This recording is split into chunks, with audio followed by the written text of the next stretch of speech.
This is the final big run of the training.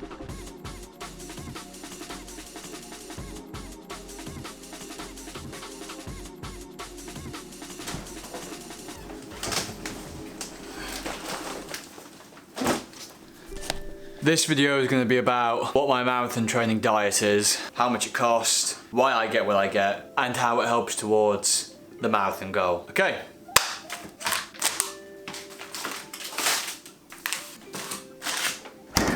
This is all the meat that I buy. It ends up being around £60 altogether. Oh, actually, I've missed something. Ends up being about £60, give or take. Basically, how I look at the meat that I buy. Can you even see me up here for real? So obviously that's quite a lot of money, but how I look at it personally is I don't buy like fast food. I barely go out for food. To be honest, I barely ever buy clothes that are expensive. It's just not something that I really want to spend my money on. What I do really value and spend my money on is stuff like this. It's just stuff that makes me feel good and I really like eating it, and it makes me feel more confident about my physical abilities as well as my mental abilities as well, because this can actually impact that kind of stuff. So yeah, that's how I justify spending that amount. I know I could spend less if I got it all from like Aldi or if I got it from, I don't know, some other place.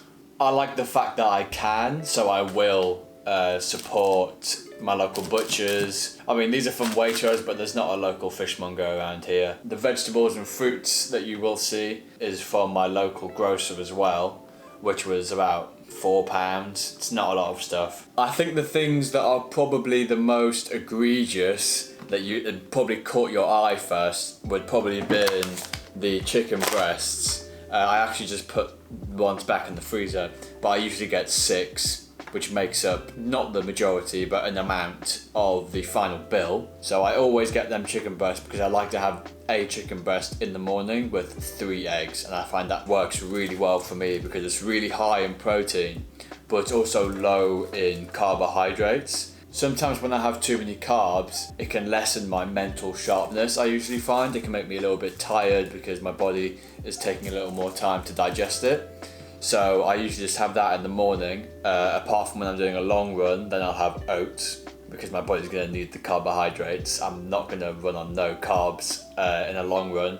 But yeah, those. So I've got chicken thighs here, which are great for fats. Salmon, obviously great for the omega oils. I usually get mackerel and tuna, but I didn't have any today, so I got haddock fillets, which isn't quite as good as the other oils. Isn't quite as good as mackerel, oh well.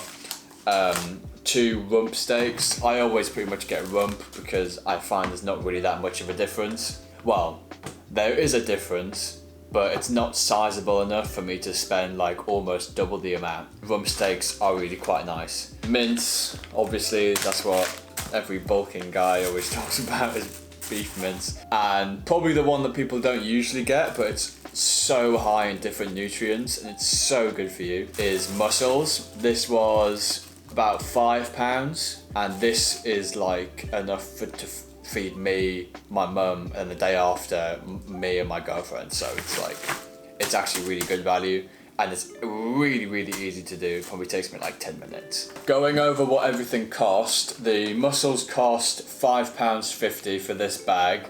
The haddock was about like £5 as well, and the salmon, which this is 2 fillets, was £10 overall, so £5 each. The steak mince was about £5.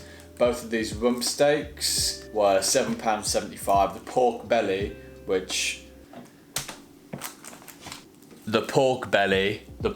was £8.59. I don't know why it's not on the table. The thighs, which were basically a kilogram, so it's a lot, is £6.39, which is really good. And I think all the chicken breasts together were like £15 or something like that. I don't know, a bit less, maybe 12. So that's the full breakdown for all the meat. And then I'm gonna put some of the vegetables on the plate now. On the plate, it's a table.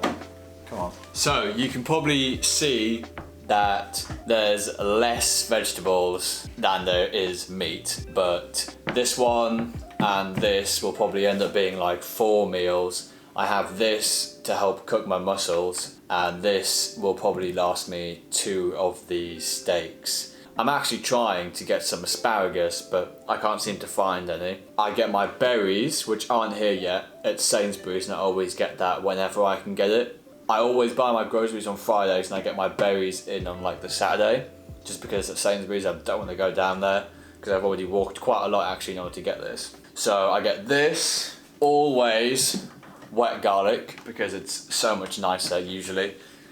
Oh, that's a bit claustrophobic, this shot, isn't it? The grains that I have, so I pretty much always have in the house at the very least, tricolour quinoa, brown rice and some green lentils. Green lentils are really good in fibre and protein. Tricolour is also good, and then the brown rice I actually almost use it as a treat. I haven't actually been able to get it down correctly in terms of cooking. Maybe my rice cooker doesn't like it very much. But yeah, this is more like if I'm having something a little bit nicer, like if I'm having the pork belly, because the pork belly is almost like a treat for me. Yeah, so these 3, and then bear in mind, I'm not buying all of this every week. These here that I'm about to talk to you about, so this is almonds and walnuts. These I only have to buy once every month, maybe once every 2 months. So almonds, obviously really good in carbohydrates, actually have really good fats in them as well. Really good for fibre, really good protein, as well as walnuts. All the same, walnuts actually have effects that are really good for your brain. So I always have these 2 on hand, and then I'll have some kefir yogurt, and then I'll just cut up some fruit and I'll have that like towards the end of the day. That's like my supper almost. This is what I have. Tomorrow, I'm not going to be having this chicken and egg breakfast. I'll be having oats, matcha tea with the fruits and other stuff, bananas. The bananas down there are kind of looking a bit finished. They're looking a bit brown. Oh, almost forgot.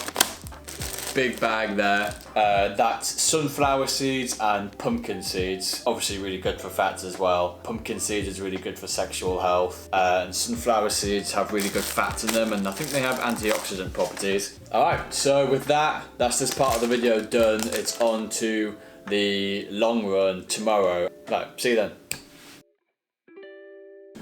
Okay, so this long run is actually the longest one of my entire regime. It's the longest one of the entire training schedule. So I had to make sure that I was fueling myself correctly. I had to make sure that I knew what I was doing, where I was going. I had to make sure that I was 100% confident in the run. So it was 32 kilometers. So before the run, I had a breakfast of, it was jumbo oats, strawberries, blueberries, almonds and walnuts with some sunflower and some pumpkin seeds on top, with some locally sourced honey, which usually works so well for me. That breakfast is really good for before runs because you get the carbohydrates from the oats, which is slow releasing as well, good for long runs. You get the sugar from the honey and also actually from the fruit sugars as well, and you get them nice fats from the walnuts and the almonds. In addition to that, I always have a matcha tea as well, which is, I mean, it's kind of tasty, it's alright, but it's really good for energy over time. Like you can have coffee and you'll have a big boost, but then you'll have a crash afterwards. I don't even want there to be a possibility that I can have a crash during the end of the run. That would be horrible. So I like to have a matcha tea so I'd have a long period of giving me energy. In addition to that, I actually brought 3 gels as well, which is this kind. It's that brand. I got it in berry and in mango flavour. And they actually served me really well, so I'm definitely going to bring them in for the marathon. So what I wanted from this video was to show you exactly what happens after a long run. But I think that was a bit of a foolish idea, because after the long run I had absolutely nothing. I had ran the first 28 kilometers in a disgustingly fast pace. It was unreal. It's a storm, and a flipping bad one at that.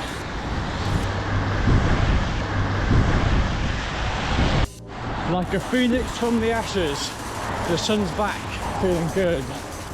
Getting back up to pace now. Let's go, people. Seems the rain has caught back up with me. It's cool though, you know what I mean? That's alright. What's the big issue? Ooh. I was on my wit's end by the time I had finished. I had already actually walked the last like 3 kilometers of it. So afterwards, I did not want to pick up a camera and record. Should I have done? Maybe. But I'm not used to this yet. This actually takes a lot of effort and like energy for me to feel at least comfortable doing it. But yeah, after the 28 kilometers, I had nothing left to give at all. And I mean, if things couldn't get worse as well, like towards the end, for the last 2 kilometers, both my watch and my phone died. So there was no way of me, how was I meant to measure it? So I probably ended up doing a little bit more, but that is not on Strava, and that's why there'll be 2 activities. This will be the 28 kilometer activity, and this will be the smaller activity. So you'll see on this one, it's actually a lot slower. It's because basically I walked it. I walked this one in the end, which, you know, it's not ideal, but that's what I did. And with that, that's the bulk of the training done. That's the longest run of the entire thing, 32 kilometers. And from here on out, it's 60 minutes maximum per workout, which is a little bit crazy. It's a little bit, it feels weird. There's no long run for me to think, oh God, I don't want to do that one. I don't want to do that one. And then I do it and I overcome it. There's no long run left apart from the marathon. And the marathon is a little bit nerve-wracking right now, I can't lie, because I just did 28 kilometers and that set me out. That set me out. I was finished. And now I've got to do, what, like 42? Huh? 42 kilometers? That's, yeah. But I'm trying to keep a positive mindset about it. Here's the thing. I know no matter how long it takes me to do the marathon, I will give everything in my power, and I think I have enough power to finish it, which is kind of all I can ask for at this point. It's my first marathon I've done. It's actually really the first portion of running I've ever done, especially long distance. So even just finishing, I'll be proud. You know, I can't say that the training hasn't been tough, because it has been really difficult, but you know, also I haven't been 100% consistent. You know, I've missed a few workouts here and there. I mean, hell, I missed almost a whole week a couple of weeks ago before I got back on the bike and started working again.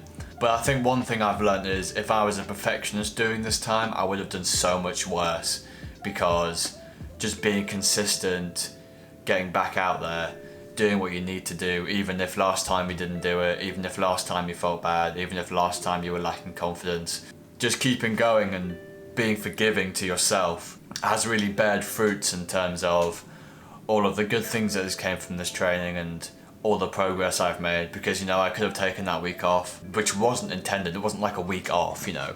I could have taken that week off and then just thought like, oh, well, there's no point now because I've missed that week. So what will I do next week? Oh, maybe I'll just not do the marathon. Obviously, I wasn't going to do that. Didn't even cross my mind. But if I was a perfectionist, that would have been something that could have happened. So I have to say, you know, thank you to everyone who's been watching throughout the training. Thank you for donating, really, really. It's so heartwarming. We're almost at the goal now. It's almost 500.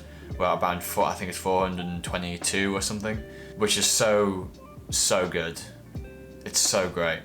Thank you for watching. Like and subscribe if you'd like. Last week I went over what you can expect from a long run. Obviously in this video it wasn't exactly too in-depth, but yeah. Have a good day, guys. Love you. Bye.